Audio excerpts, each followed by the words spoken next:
ብስሚላህ ሰላም አለይኩም ወራህመቱላሂ ወበረካቱ። አንድ ቪዲዮ አይተን እንመለስ። መጽሐፍ ቅዱስ ላይ ክፈት። ኢየሱስ ክርስቶስ እኔ ጌታችሁ ነኝ አምልኩኝ ያለበትን ቦታ አሳየኝ፣ እኔ አሳያለሁ። ግለጽና አሳየኝ። ኦኬ፣ ዮሐንስ ወንጌል ምዕራፍ 13 ቁጥር 13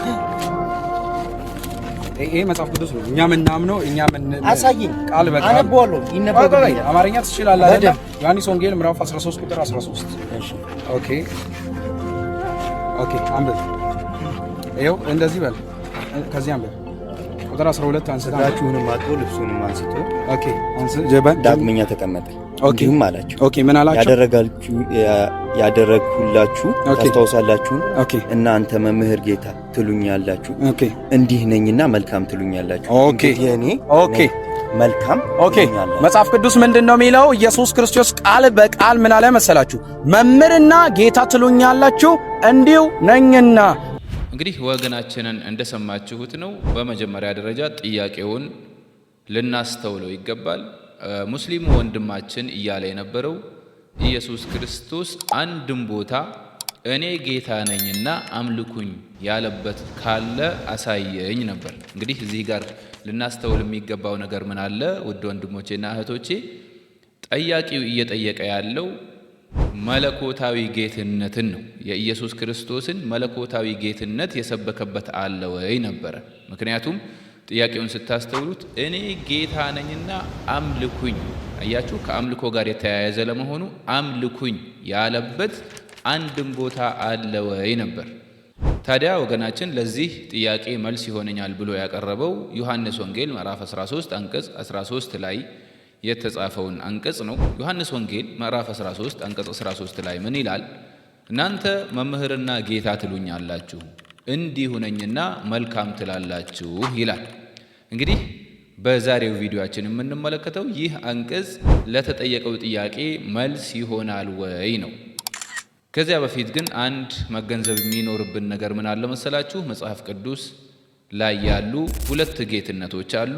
አንዱ መለኮታዊ ጌትነት ሲሆን ሌላኛው ደግሞ ማዕረጋዊ ጌትነት ነው። ስለዚህ እዚህ ጋር ወይም ዮሐንስ ወንጌል ምዕራፍ 13 አንቀጽ 13 ላይ የተጠቀሰው ጌትነት የትኛው ጌትነት ነው የሚለውን ጥያቄ በአንክሮ መመልከቱ ተገቢ ነው። ምክንያቱም ኢየሱስ ክርስቶስ ያወራው ስለ የትኛው ጌትነት መሆኑ መገንዘብ ግድ ስለሚል ማለት ነው።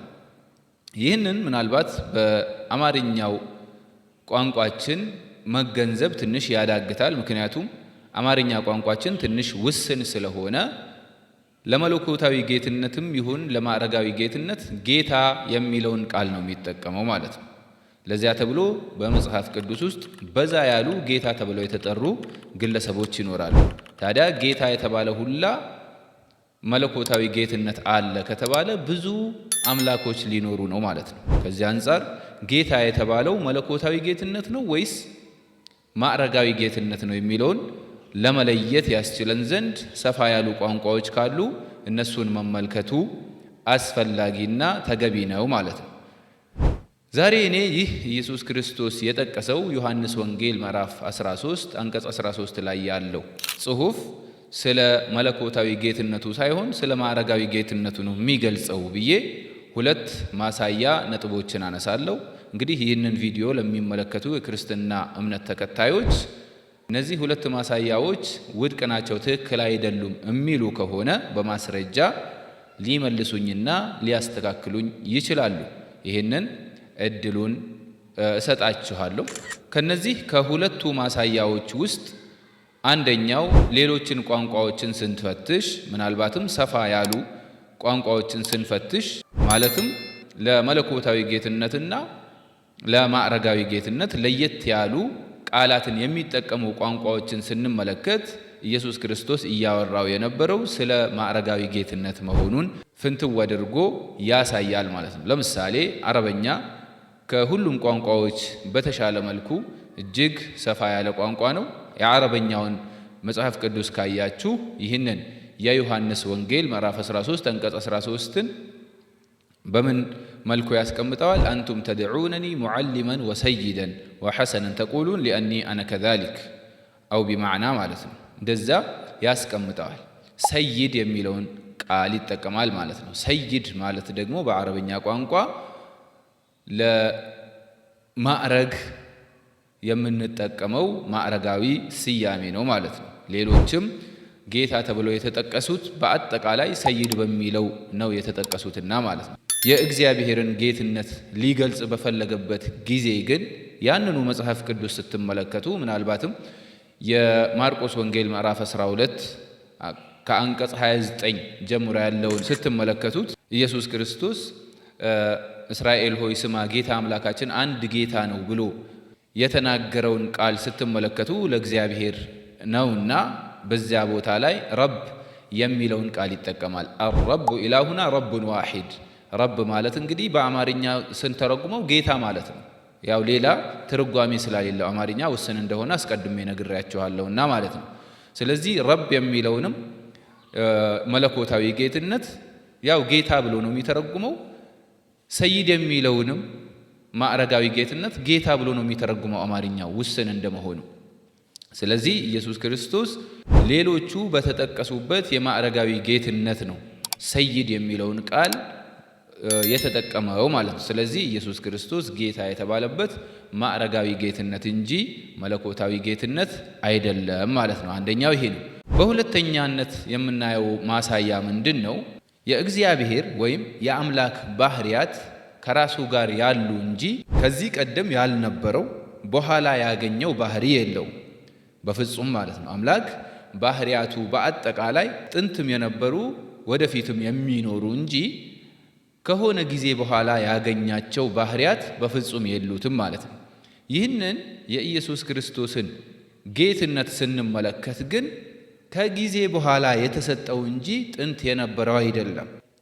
ከዚህ አንጻርም ስንመለከተው ጌትነቱ የማዕረጋዊ ጌትነት እንጂ መለኮታዊ ጌትነት አይደለም ማለት ነው። ይህንን ሐዋርያት ሥራ ምዕራፍ 2 አንቀጽ 36 ላይ ከተመለከታችሁ እንግዲህ እናንተ የሰቀላችሁትን ኢየሱስን እግዚአብሔር ጌታም ክርስቶስም እንዳደረገው የእስራኤል ወገን ሁሉ ይወቅ ይላል። ይህንንም ስንመለከት መለኮታዊ ጌትነት እንዳልሆነ እንገነዘባለን። ለምን?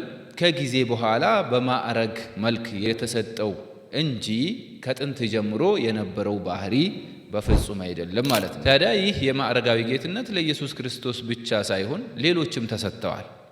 በምሳሌነት ብናነሳ ኦሪት ዘፍጥረት ላይ ምዕራፍ 45 ከአንቀጽ 9 ጀምሮ እስከ 10 ባለው አንቀጽ ዮሴፍ ጌታ ተደርጓል ማለት ነው። ዮሴፍን አምላክ ጌታ እንዳደረገው እናነባለን። ስንደመድመው ከነዚህ ሁለት ማሳያዎች አንጻር ኢየሱስ ክርስቶስ እናንተ መምህርና ጌታ ትሉኛላችሁ እንዲሁ ነኝና መልካም ትላላችሁ ብሎ ያወራው የመለኮታዊ ጌትነቱን ሳይሆን በአንድ ሰሞን በእግዚአብሔር የተሰጠውን የማዕረጋዊ ጌትነት ነው ማለት ነው።